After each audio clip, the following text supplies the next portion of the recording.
माझी फक्त एवढीच विनंती आहे की आता जे काही हागवणीची केस झालेली या संदर्भामध्ये सार्वजनिक निर्धार करायला पाहिजे की या अशा कुटुंबांनी काय म्हणजे मूळ विषयानं धरून आपण बोललं पाहिजे. अशा ज्या कुटुंबामध्ये महिलेचा किंवा म्हणजे सुनेचा छळ होतो की अशा प्रकारे हुंडाबळीची केस होते त्या कुटुंबाबरोबरचा रोटी बेटी व्यवहार थांबवला पाहिजे असं माझं स्पष्ट मत आहे.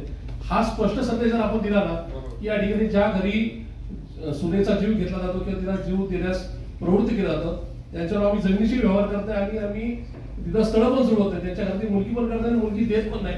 तर खऱ्या अर्थाने समाजाला पुण्यापासून राज्यात किंवा देशात चांगला मेसेज जाईल असं मला वाटतं. लग्न ठरवताना जी मध्यस्थी असतात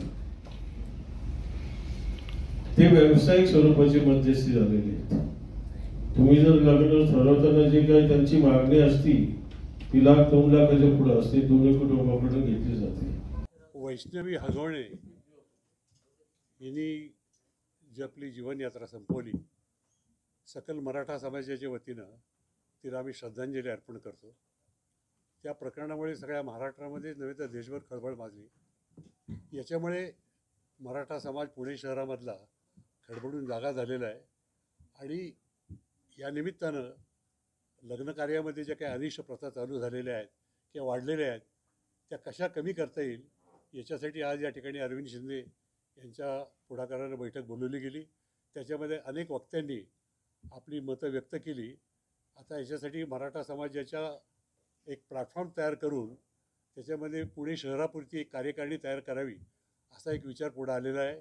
आणि मग त्या कार्यकारिणीमध्ये शहरामधली जी अनेक मातब्बर घराणी आहेत ज्यांच्या शब्दाला वजन आहे, ज्यांनी दिलेले शब्द लोक पाळतील आणि मग त्याचं अनुकरण करून आता सध्या ज्या वाढलेल्या अनिष्ट प्रथा आहेत आणि ज्या अनिष्ट प्रथांमुळे महिलांना मुलींना त्रास होतो तो होणार नाही याच्या दृष्टीने कशी आपल्याला पावलं टाकता येतील आणि सुधारणा कशा करता येतील ते या पुणे शहराने नेतृत्व करावं अशी सूचना या ठिकाणी आली.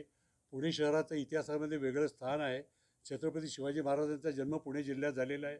या ठिकाणी महिलांना शिक्षण मिळावं म्हणून महात्मा फुल्यांनी प्रयत्न केलेले सुरुवात केलेली आहे. विधवा विवाहाची सुरुवात केरवांनी केलेली आहे आणि महिलांना सगळ्या क्षेत्रामध्ये समान हक्क मिळाले पाहिजेत ही प्रखर भूमिका आदरणीय शरदरावजी पवार साहेबांनी यांनी मांडलेली आहेत.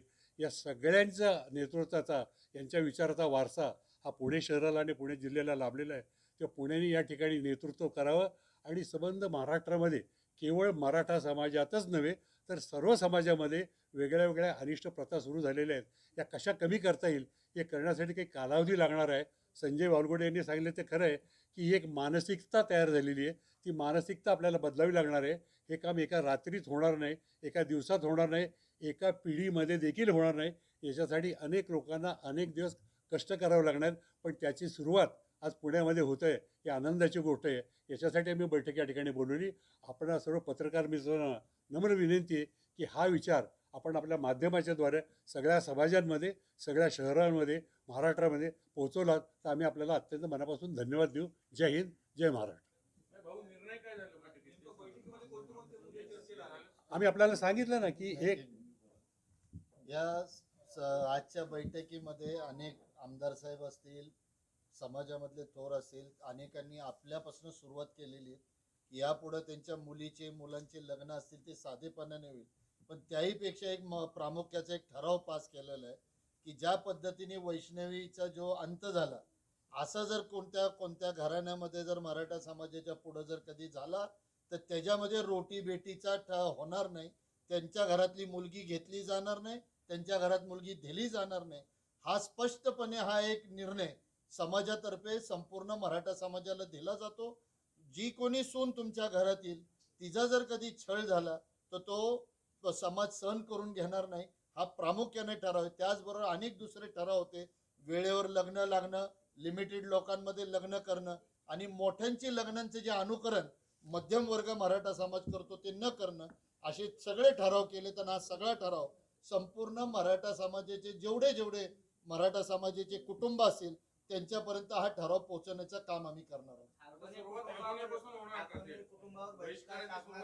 हो हो हो हो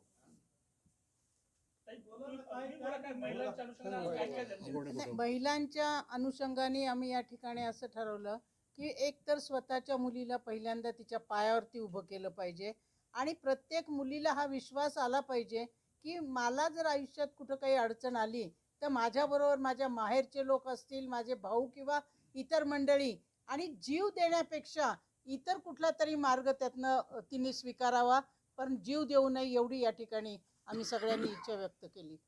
मगाशी नगराध्यक्षांनी सांगितलं का चौथी बेटीचा विवाह करणार नाही. आता अगोदरपासून सुरुवात झाली ना. नाही, आजपासूनच ती खरं तर सुरुवात झाली आहे.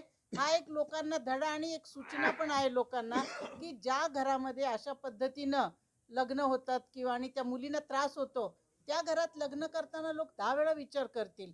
किंवा आज तर बहिष्काराचीच या ठिकाणी निर्णय झालेला आहे. मी एक गोष्ट सांगायची राहून गेली की हा जो प्रकार कॅशमध्ये घेतला जायचा, हल्ली वस्तू स्वरूपात ते सगळ्या गोष्टी होतात. सामाजिक प्रतिष्ठेच्या नावाखाली ते थांबणार की नाही? त्याला अनुसरून मी आपल्याला सांगतो, एक मुद्दा सांगायचा राहून गेला की हा जो प्रकार घडला किंवा असे प्रकार घडत आहेत, याचं सगळ्यात मूळ कारण हे आहे की जर मी माझ्या मुलीला घरी आणलं तर समाज काय म्हणेल. समाजाच्या भीतीपोटी आपण आज या प्रकारे वागतो आहोत. पण तोच समाज जर उद्या तुमच्या मुलीच्या पाठीशी उभा राहणार असेल तर मग ही भीती थोडीशी कमी होईल आणि कुठल्याही प्रश्नावरती जीव देणं, आत्महत्या करणं हा मार्ग नव्हे. त्यातून आपण वेगळा मार्ग काढला पाहिजे आणि माझं वर्तन, माझं वागणूक हे समाजाला पटवून देऊन की माझं कसं बरोबर आहे आणि माझ्यावरती कसा अन्याय होतो हे जेव्हा आपण समाजाला सांगू, समाज जेव्हा त्यांच्या पाठीशी उभं राहील तेव्हा ह्या अनिष्ट प्रथा खूप कमी होतील असा आमचा विश्वास आहे. या ठिकाणी कोंडे साहेबांनी विचारलेल्या प्रश्नाला थोडं स्पष्टीकरण देतो. इथं आमदार साहेब आहेत, प्रशांत जगताप यांनी ह्याच मीटिंगमध्ये असा ठराव केला, येणाऱ्या लग्नामध्ये जावईला चेन जरी घालायची असेल तर आम्ही कधीही पुढे येणार नाही आणि त्यांना चेन घालणार नाही, अंगठी घालणार नाही किंवा चावीही देणार नाही. जे काही तुमचा हा व्यक्तिगत प्रश्न हा समाजासमोर येता कामा नये आणि नवरदेवाच्या वडिलांनी असला कोणताही आग्रह धरू नये. असा जर कोणता आग्रह धरला आणि तो समाजाच्या ध्यानात आला तर त्याला इथं उपस्थित असलेले सकल मराठा समाजाची लोक त्यांच्या घरी पोचून त्यांना जे काय ज्ञान द्यायचं असेल त्या पद्धतीने दिलं जाईल. त्याच्यात एक विषय असा आहे, तुम्ही सातत्याने विचारताय, एक कुटुंबांना या प्रवृत्तीवरती बहिष्कार घातला जाईल. या पुढच्या काळात सकल मराठा समाजाच्या वतीनं ज्या कुठल्या कुटुंबामध्ये मुलीची सुनेची छळवणूक केली जाईल त्या सगळ्या कुटुंबांना समाजाच्या वतीनं त्याच पद्धतीने उत्तर दिलं पाहिजे. फक्त हगवणे कुटुंब हा विषय नाही, तर या मानसिकतेवरती आणि प्रवृत्तीच्या विरोधात संपूर्ण मराठा समाजाने आज भूमिका घेतलेली आहे. मीडियाच्या माध्यमातून